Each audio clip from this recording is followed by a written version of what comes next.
Well, we'd love to wait for the rest of them, but we'll let the House Defense and Veterans Affairs Committee comes to order, and today the only thing we have on that is House Resolution 1106, and we'll ask my good friend Representative O'Neill to come up and tell us about his resolution. Mr. Chairman, thank you. Members of the committee, thank you. It's truly a proud day for me to be here on the subject matter, but also in front of this particular committee, and I sincerely mean that, not as a joke at all. What you do Feelings mutual. all day and every day for the people of Georgia, especially our veterans, means a lot to me. Thank you. I'm from a community, as is Representative Sellier, that has last count over 88,000 military people within a couple county area of us, 70-some odd thousand military retirees. So we live it and we think it and we honor it down there, especially every day. And the resolution that I'm bringing before the committee today is something that was brought to me by one of my constituents, one of my veteran constituents of two very long and distinguished combat missions, and it is the first of any known memorials or a recognized symbol for, unfortunately, those men and women that have given the total sacrifice for our freedom. And what I want to show the committee today is this flag. Wow. I don't know if I've got it upside down. You want it? Got it right. See, as Yeah. you see at the bottom Yeah, there? yeah. Turn it around. All right. Yeah, there you are. I'm dyslexic. Honor and remember. And it sure beats looking at my face too, doesn't it? Oh, yeah. That's kind of like the sign on the back of my Taurus. It said, remember. Well, and it's known as the Honor and Remember flag. Now, that's a flag that's been in existence for some time. This flag came into existence for the first time in 2005. Okay. And it is the first known symbol that honors and remembers our fallen men and women in the military. We have other symbols for our many brave men and women in the military. We have missing in action symbols. We have all those. It has not been until 2005 that a proposed symbol that honors those that gave it all. You know, I heard that explained a while back. It said that Memorial Day is for the fallen and Veterans Day is, you know, sometimes people mix it up. They do. Yeah. As long as they show up for both of them and they do so reverently, that's okay. Yeah. There's not too much I think we can ever do for the men and women of our military, and that includes you, Mr. Chairman. Thank you. Remember, you came through Thank you. one of the biggest ones ever. There's a commonality among the families of fallen soldiers after their grief and has transitioned to numbness and finally to acceptance of the loss of their loved one. Many families want to know two things. Their sacrifice was not in vain, and the nation will never forget the sacrifice of their loved one.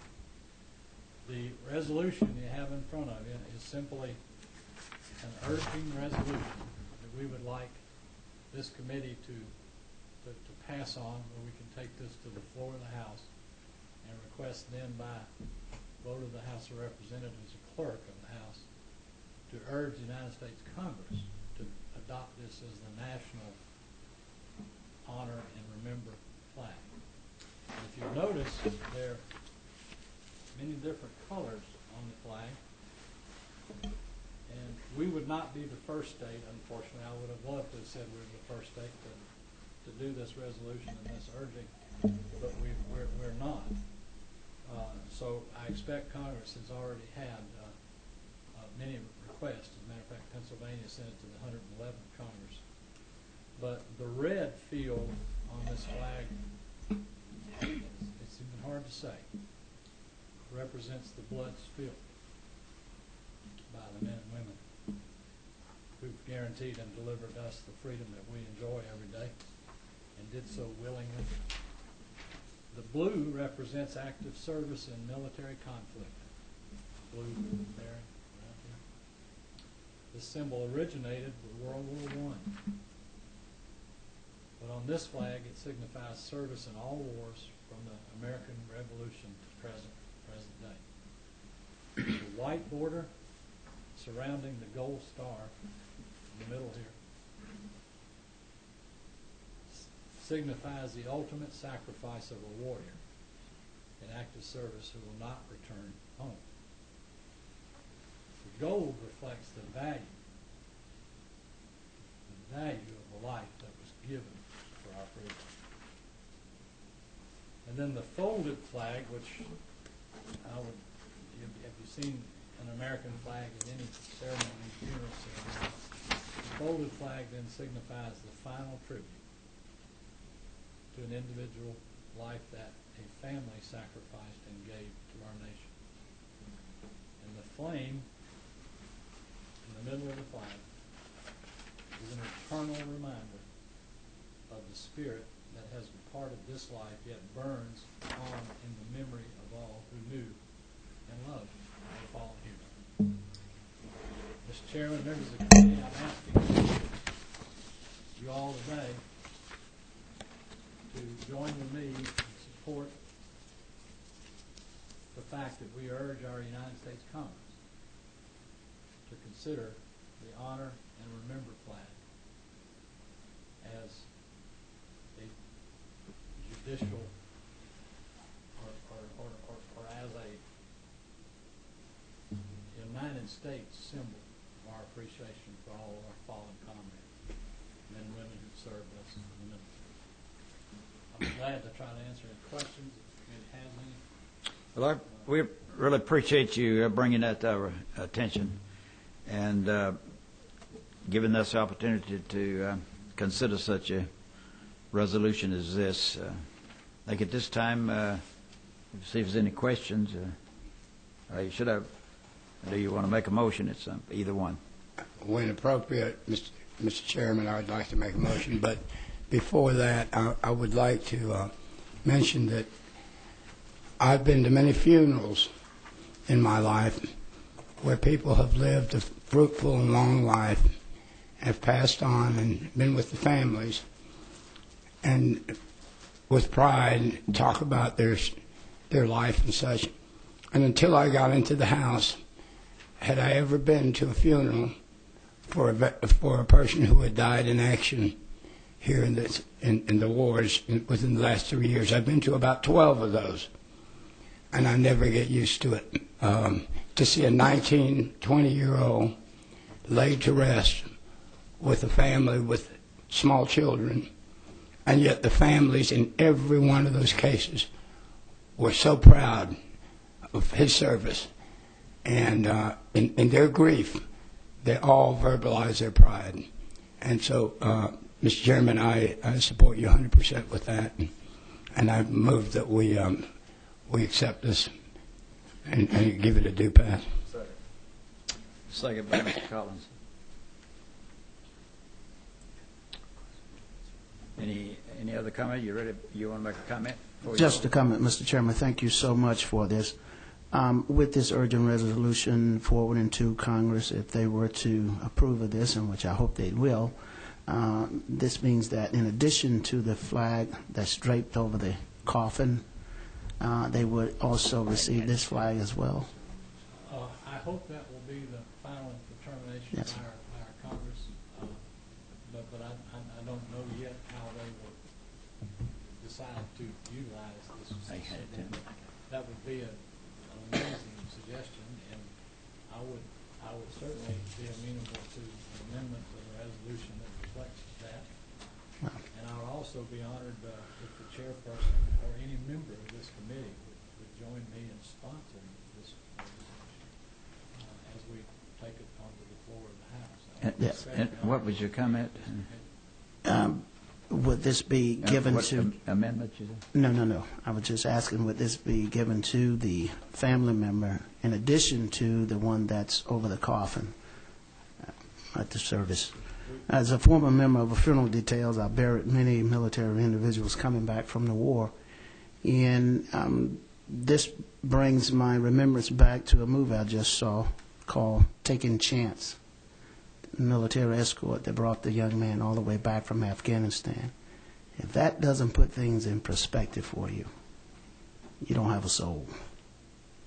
So I appreciate what you're doing. Thank you. Would you mind holding the flag up again? There's a couple of members came in that hadn't seen it yet.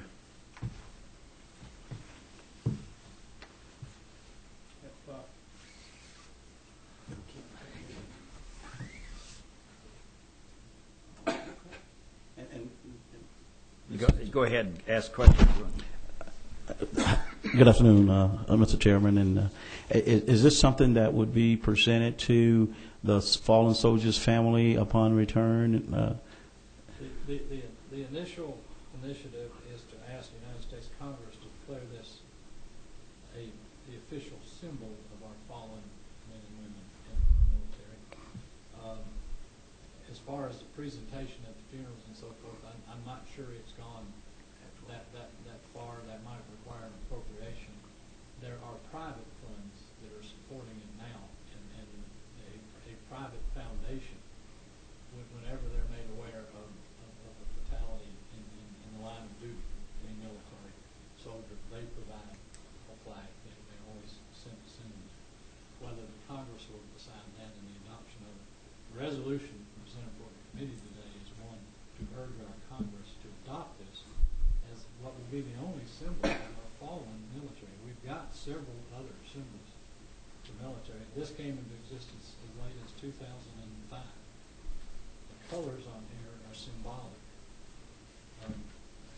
It's almost hard to even tell you about it, but the red color is symbolic of the blood spirit. Would you hold it up for the people out there to be able to see it too?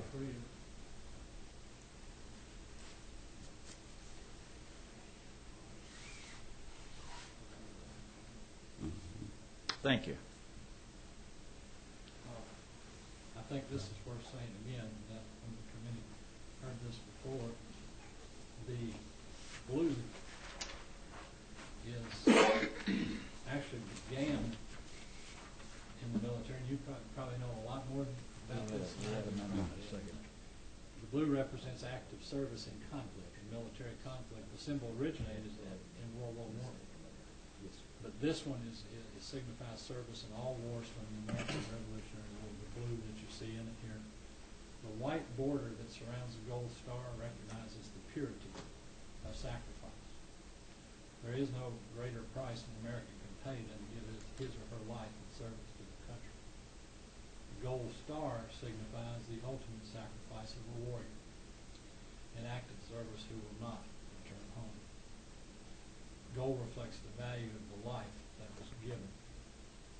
That's our most precious color. The folded flag signifies the final tribute to an individual life that a family sacrificed and gave to the nation. And the flame in the middle is an eternal reminder of the spirit that has departed this life, yet burns on in the memory of all who knew and loved fallen heroes. And we're just wanting to do our part to urge our Congress to adopt what will be the first symbol dedicated solely to those who gave it all. We have, thank you, sir. We have a motion and a second, so we're ready for vote. Is there any other comment before we vote? All in favor, say aye. Aye. Opposed? Unanimously carried. Thank you so much, sir. Chairman, members, thank you all very much. Larry, could I get a copy of that explanation of the flag at some point? Just send it to my office. I would be honored if any of you all, when you get to the House floor, would be willing to speak. You're going to put it up there to sign on to then, or what? How you want?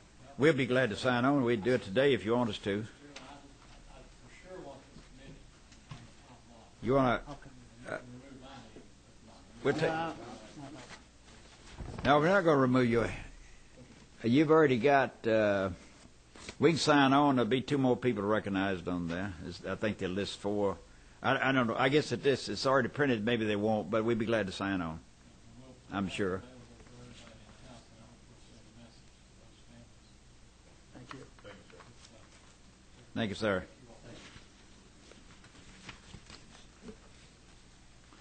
I know probably the rest of you got other business, and I got a meeting at 1 hour. So, but I wanted to spend this time like we've done in the past to get to know each other a little bit and cover a few things. And then I had told a couple of members that I want to have 2 more meetings, whether we get bills or not. We got one bill, and I'll cover that right now. We got another resolution. It's 1219, and I'm not taking it up today because the lady has not asked for it. Ms. Benefield and others. I'll just tell you a little bit about what I know about it. There's 4 people, three people showed up out there and talked to 2 of us. And I said, well, I'm very much pro-military, and they said, well, we are too. We served in the military. What the gist of this is that, and this, as I say, is not official here. We're just getting you ready to think about it. Is that their take is that when a recruiting sergeant stays on his job several years, he builds up relationships in the community, and he goes out and talks to, let's say, you can't get in the military, you're 17, I believe it is. He talks to 16, 15, 14, 13-year-olds and butters them up and to be sure you don't sign up for the military if you don't want to and everything. I sent a copy to General Nesbitt and a copy to Superintendent Cox, and I said, since this has an interest, because it mentions schools in here and so forth, and asked them to give us their input.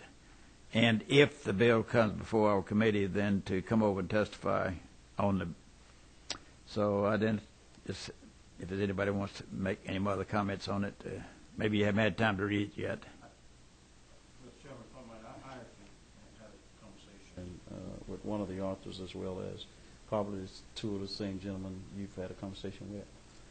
And of course, we're not in a debate mode here, but just my opinion. We prepare young men and women for lifelong careers as early as the 8th grade. Whether you're talking going to college, whether you're talking acquiring a skill, whether you're talking about entrepreneurship. And when you do that, those folks that advocate for those areas of careers start trying to encourage you to come their path as early as possible. So to allow a football coach or college to come into the high schools and to recruit as early as the 9th grade, because we encourage our kids, now don't wait till you're junior and senior to start making decisions for your life and your careers. Start as early as possible. So if we allow them to do it, to sit there and say that we're not going to allow our military or our armed forces to have access to our children, and that something is wrong with asking a child as early as 14 to start considering a service to his country, I frankly deem to be unpatriotic. So that's just my opinion, Mr. Chairman. I appreciate that. I read where babies learn in the womb, so you can't start too much earlier than that. But well, the military certainly saved my life, and is that literally, or are you literally saved my life? I grew up in a very, very volatile, impoverished environment, and had it not been for the military and the recruiters coming in and showing me that there's another life, another world, some positive things out there for you to do, otherwise I don't know if I would have had many options. So I'm certainly not one to advocate not giving access to the possibilities for young men and women who otherwise would not have a productive life. Well, I just thought I'd give you a chance, to think about it, and I'm not asking everybody to talk about it necessarily, Dave. I just wanted you to know that. Well, I try to jump on the things as early as they come, and right now these are the only 2 things that have been introduced this year. Well, other than that, I don't have a stand. You sound like when I come out very strong on something, they say, John, don't be reticent. Just let us know what's on your mind. Or is any other comment on this one? I'd like to make a comment, Mr. Chairman. All right. I come from a county that is very poor. I think they call it low wealth. I call it poor. We don't have the opportunities for the young kids early in their lives to get leadership training and such as that. And I've always said that no institution in this whole world is better qualified to teach leadership than the military. And 4 years ago, we were having trouble in the poor neighborhoods with gangs. And we started a JROTC in our high school. And those young kids went from the beginning of the school year, it was almost laughable to see them how they wore the uniforms and they couldn't march, to the end of the school year when the hair was cut, they were proud of that uniform. And they had to tell them, don't wear your uniform every day.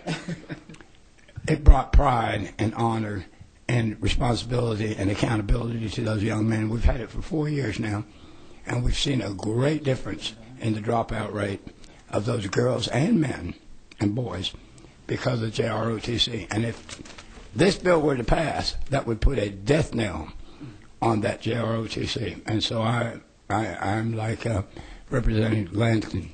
I vote against it. Thank you.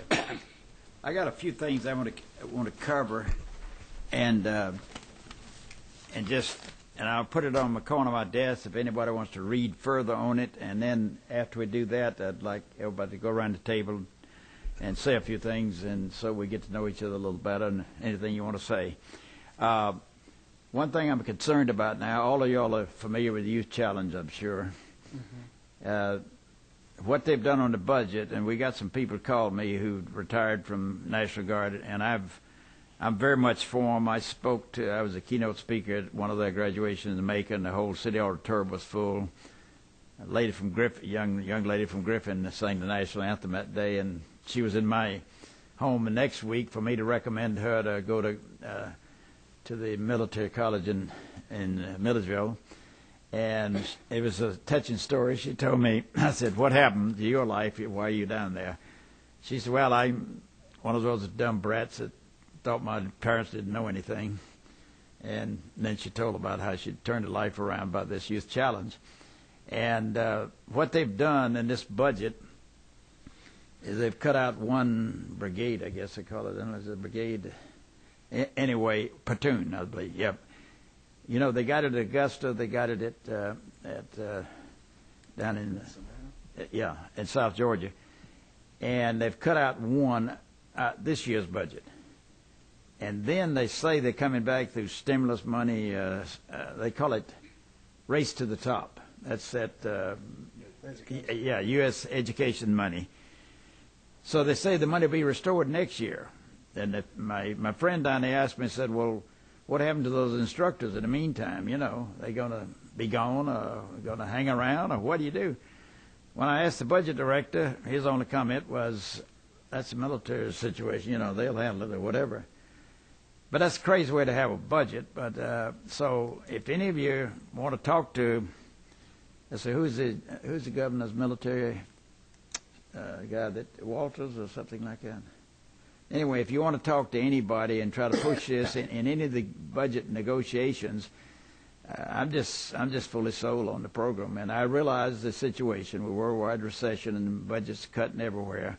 But I just wanted to bring you up to date at where it is. And I've been telling people, after I checked with the budget director, they are cutting out, I think they call it a platoon, out of each school. And then the budget's coming back next year out of the stimulus. It's kind of crazy. But at least they're not killing it altogether. But the trouble is, it's like this fellow who retired from, a friend of mine down in Griffin that retired from National Guard. He said that, you know, once you stop something, it's hard to start. So it's always that possibility that somebody may steal that stimulus money next year. I've been up here long enough to know there's a grabbing session at all times that somebody's ready to take that budget. So anyway, I just wanted to bring you up to date on that. Then I want to tell you about a few other things.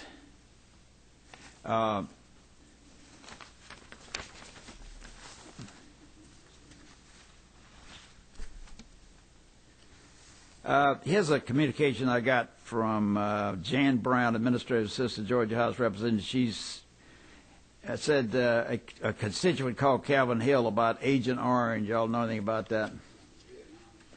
I mean, I know you know about Agent Orange, but I'm saying that they got this thing introduced as a non-controversial resolution under Rule 35 concurrent. This is a resolution calling on the congressional delegation of Georgia to support and fund passage of Agent Orange Equity Act of 2009. I'll leave this on my desk, and if y'all got, if you want to read on this and see if you think we ought to do something about it. It's I remember the speaker last year said, admonished us, don't put in too many bills here. Said, you remember the good people of Georgia have done without that sucker 200 years. Besides that, most people think you in Washington, D.C. anyway. But so, I don't necessarily want to pass something because it pops in your mind, but all y'all familiar with the committee rules and everything, I guess, Hate to start without y'all, but we only require 4, So we'll hope everybody will come to the meetings, because I think, that I consider it a very honorable committee, even though we don't have a lot of bills. We do a lot of good, and what I'm going to do is say at these other 2 meetings, you get a world of information out of Pete Wheel and his group, because after all, what we're here for is to help veterans. I work at it all the time. I've hauled veterans over to the hospital and meeting rooms and whatever, and I've been an expert witness where the guy said, well, it won't take care of my ears, artillery. Well, I was in the artillery, and I could testify what artillery might do to your ears, and I also testified to one other thing. Every time you go see the doctor, it's not always recorded in wartime. I was able to help the guy get service connected because of those 2 things that I consider myself an expert witness on, and I think we're here to help veterans any way we can. I've been giving some money to. They started a new Army museum up there, and I'm not asking you to give money or whatever, but I'm just saying that they're building it up there between George Washington's home and Washington, D.C. And I was disappointed in World War II Memorial in Washington. It's just a bunch of columns. But I was really impressed with Quantico. Man, those Marines were so dedicated. One guy was in there on his day off showing people through the museum. And if you haven't seen the one at Quantico, it's good. Since I gave that money to the Army, they send me these magazines, and this is pretty interesting. It shows you all 391 military bases, posts, and stations, and I just thought that's kind of interesting. And I'll just say I'll leave it in there if you ever want to pick it up and look at it. This one came out here is from Board of Regents, and this is Veterans Educational Assistance Act of 2008. Board of Regents met on this, provided a brief overview, GI Bill and Yellow Ribbon Program. I don't know whether you're familiar with that or not. If you want to look it over and be familiar with it, I just leave it in there. We had a good occasion last year down at Griffin. We sent the National Guard off to war and had thousands of people were lined on the streets and everything down there. We had one other thing in Griffin this year. We had a supermarket for veterans. You ever had one of those in your? And they invited, Pete Wheeler came down, and he had every department you could think of, federal, state, and answer any question. Department of Labor was there, the commissioner, and we just had the National Guard Armory in Griffin was just full of people helping veterans with various questions, everything from how to get your records and whatever, everything, every subject you can mention was there. They had come down, Pete and his group came down to a couple of weeks before and we had it in the city auditorium, and the mayor had a proclamation and all that for the day, and they just really treated everybody, the veterans, royally that day, and so I'm just telling you that in case that you want to have something in your area, you can see Pete Wheeler to do that. Do y'all get a copy of this? Yeah, okay. There's pretty good information in there. I can tell you that our relationship with Pete Wheeler is outstanding because I've worked with him closely, and I'll have to say I got a good friend over there on the other side, son of John Douglas, and I think we kind of complement each other because, you know, I served 3.5 years, most of the time fighting a war. He never fought a war, but he retired from the military, so I think we got two different viewpoints of what our job is, and he's far more dedicated to want to go everywhere than I am. I've already been there, I think. They asked me if I want to go down to turkey shoot, and I said, no, I've seen the real turkey shoot. But he has a history. As I say, I'll have it this stack. He has a history of the supermarket right here. And so that's most of what I had. Now, I'd just like to go around the table, and we've got about 25 minutes. Start here. I know that fellow's a military man. Tell us whatever you want to. As I say, we've done this before, but I think it's good for we're working together, and we can pass along ideas to each other and everything if we know kind of where we come from. Well, certainly we've done this before, and everybody knows my military history. But what I like to do is one of the things that I'm focusing on is that, and what I have not done in the past is because of being active duty, I've not focused on the needs and the benefits and the requirements of reservists and National Guards and their families. And that's kind of where I'm at now. We have an unprecedented use of our National Guards and reserves. As a matter of fact, today you can't even tell the difference between a reservist and an active duty soldier. So with that, we have more females than ever serving in war zones and these types of things. And we have an increase in our homeless population for veterans. And so I think that this would be the appropriate committee to be thinking about ways to improve the lives of our veterans, of active duty reserve and National Guard, as well as the homeless population we've got out there. So I just think that's something that needs to be on the radar. Does anybody know how many, somebody brought that up to me one time about homeless veterans under the bridges and whatever, but I mean, do we have any accurate count of I don't think anybody's ever went out and did a census on exclusively veterans, but certainly with the census and the homeless surveys that we're going to have in the next year to year and a half, we should get a pretty good assessment of the background. The majority of them are veterans. Right, but quite a few of them are. But any raw numbers, I don't know if anybody's ever did any raw numbers. We might make an inquiry of Congress and see what they got to say about it. We could write to our two senators and congressmen or whatever. I think other than drugs or self-inflicted, and even with that, folks need help because you never know what caused them to get here. But certainly, I think that it's a sad state for this country to have folks who sacrifice their lives and put their lives in harm's way, living on our streets and our bridges. I think. Oh, it's a disgrace. There's no doubt about that.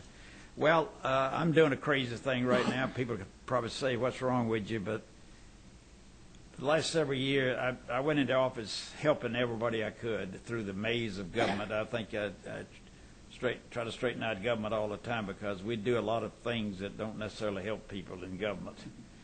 And I got the call from this family. He originally came from Trinidad to New York City, saved up his money, came down to Clayton County, started a clothing store, had a flood, took him up to see the insurance commissioner. The law does not make the guy that's renting to him do anything, and the man that built the building didn't do anything, so he lost everything, lost his house in Hampton, and then he went back to New York, tried again. Very honest, hard-working family. Man, his wife, and 3 daughters. One's got a scholarship up in upstate New York.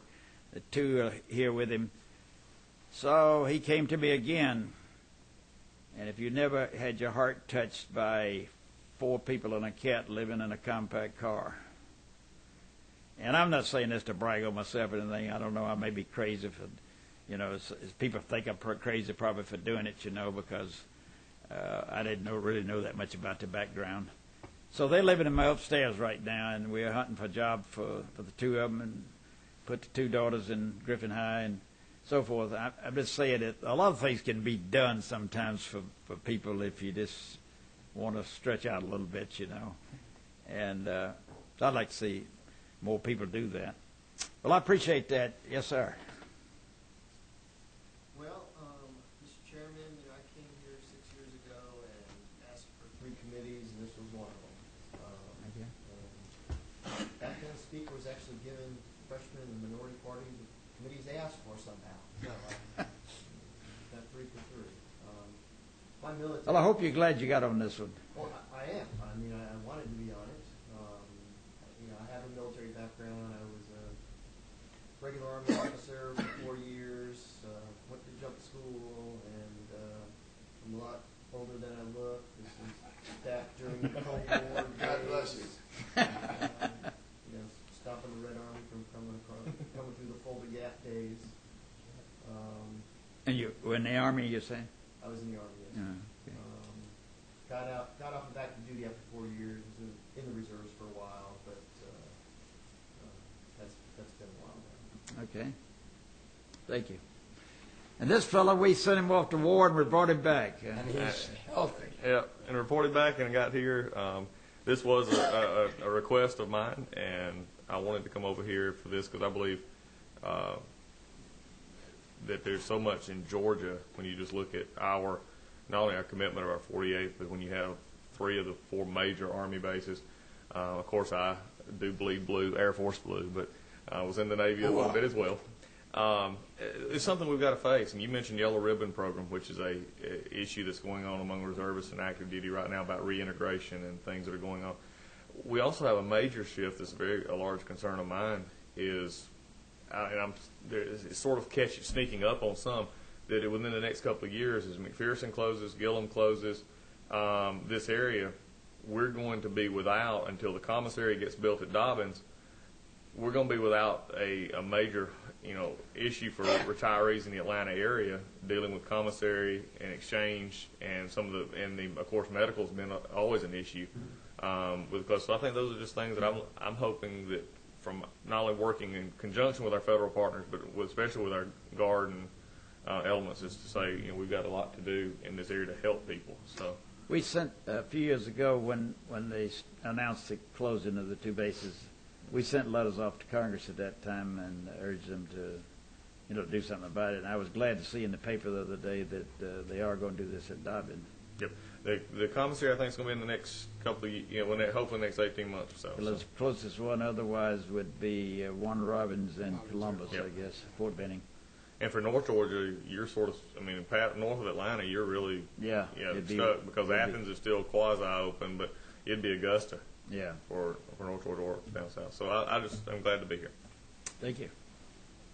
Yes, sir.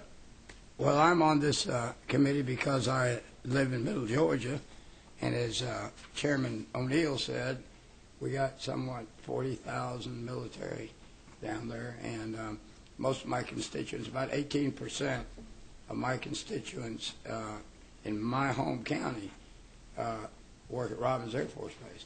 And we deploy to Afghanistan and Iraq. One movement that we have down in Middle Georgia, and I'll give you more information about it as it comes along, and we're going to have bumper stickers that says EDIUSAIAFAD, which means every day in the USA is Armed Forces Appreciation Day. And we're trying to get that movement to go throughout the country so that people realize that freedom is not free, that freedom is paid in full by the blood of the people that Chairman O'Neill is talking about. And I came from a third world nation where the military was basically an exploitive group that kept the masses down.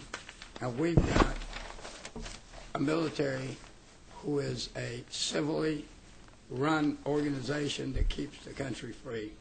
and helps the country. And so I want to be a small part of that. And that's why I'm on this committee. Thank you.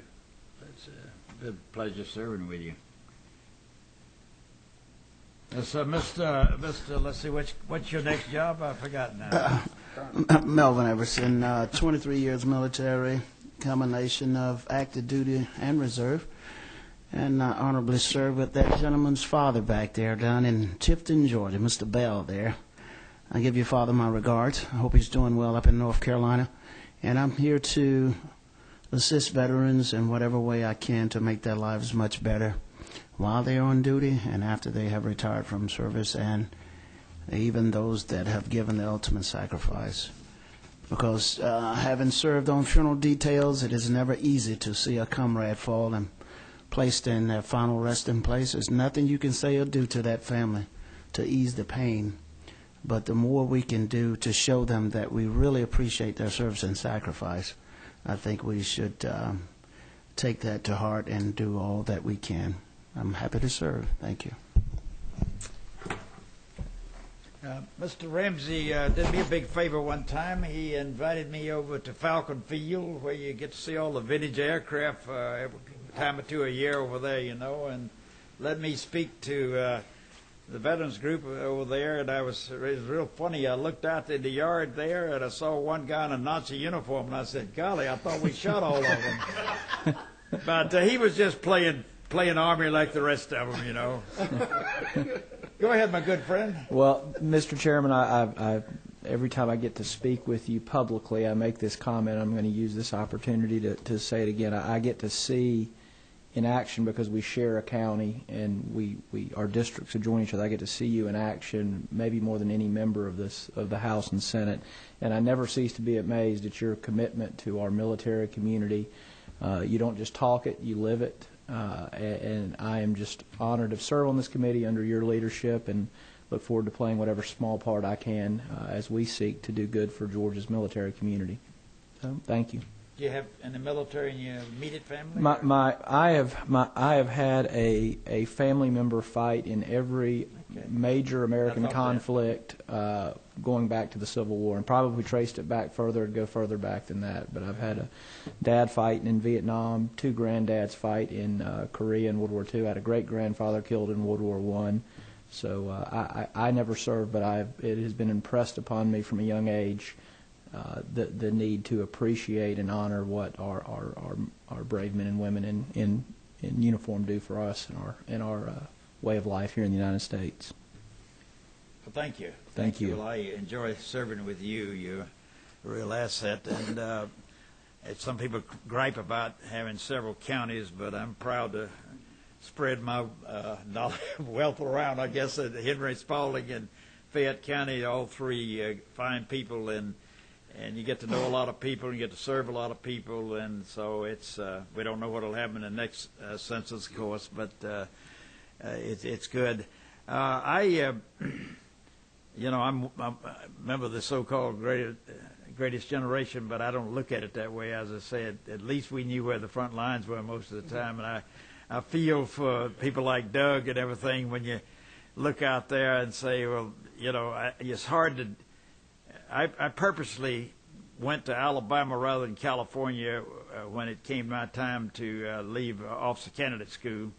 I lucked out. I was drafted, and they gave me an IQ test, and they was killing artillery officers in the Philippines pretty fast at that time, and so they picked me for field artillery. And I felt bad because they didn't put me in the Army Air Corps, because that's supposed to be the elite or whatever, And but I was very happy that what my lot turned out in life. 3 months after I was in, I finished prep school, and they made me a corporal. And 6 months after I was in, I was second lieutenant. And 9 months after I was in, I was a liaison pilot. And when I went to OCS, of course, I had to take the stripes off because everybody was equal there, And all of us were equal, but I could still see the first sergeants where the stripes had been.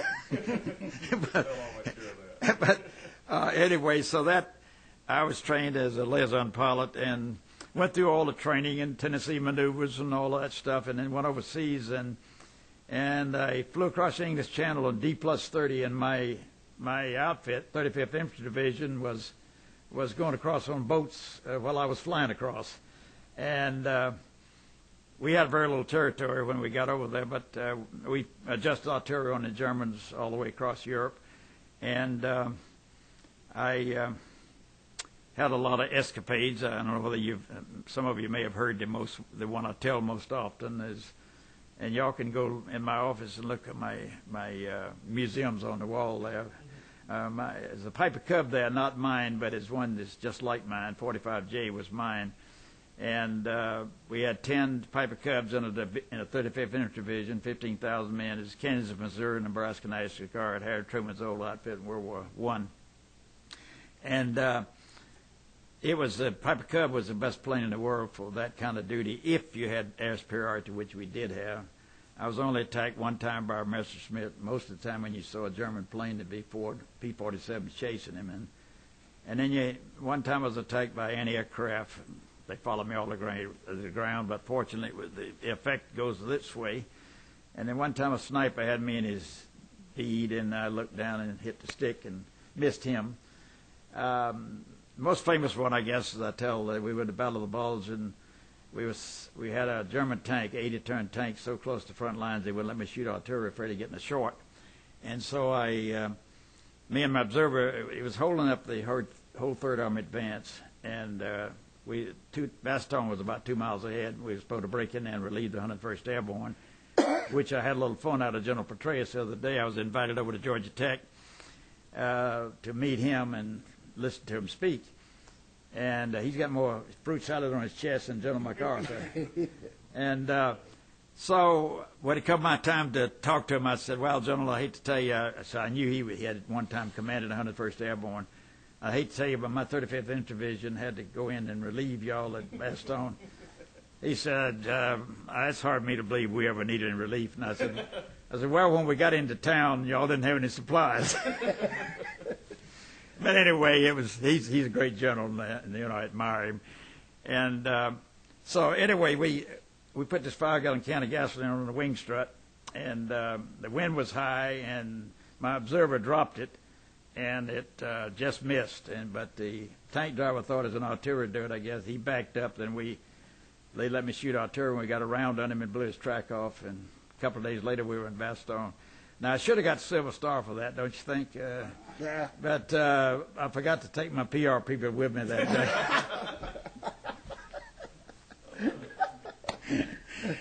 But anyway, I didn't want to say we got a military family because none of us retired from the military, but we had 5 boys in the family, and all 5 served. In World War II, there was 4 of us in, 3 went to combat. 2 were in prison of war at the end of the war. Everybody came back okay. So, and I'm proud to do anything I can to help soldiers and veterans, their families. I think a few years ago we passed a lot of things that helped out, didn't cost much money, and it let people come back from the war and they didn't have to get their pharmacy license, the driver's license, fishing license immediately or whatever. I don't know, did I ever tell you all about this fly fishing, this thing last year? We had a retired Green Beret, guy named Griffin, and he's tried to rehabilitate people who've been in the service, and so he figured fly fishing would be good for him. And he leaned on me, and I ran into the right kind of people. We went out to Chattahoochee River. Well, before that, I went over to see the DNR guy, and I said what we wanted to do, and he said, it's against the law for me to let you fish without a license. And I said, well, let's go to Plan B, and how we're going to get the money for the license. So he just picked up the telephone and called some rich guy, a member of the board, said, can you spring for 1-day fishing license? It'd be $2,500. The guy said, yeah. So we went out to the Chattahoochee River, and they turned loose a couple thousand rainbow trout, and it was catch and release. And they were all out there with their waders on, and it was fun to watch. There's 4 or 5 of them catching at a time. And we were going to do it this year, but the river was too full of trash. And so that's a program if you ever hear about it. You're welcome to bring a veteran out there and let them do that. I got some flyers on that down in my office to show you what it's all about. So I made a proclamation. I didn't fish with them that day, but I read them a proclamation before they went wading. There we go. Does anybody else tell us about what you did in the war?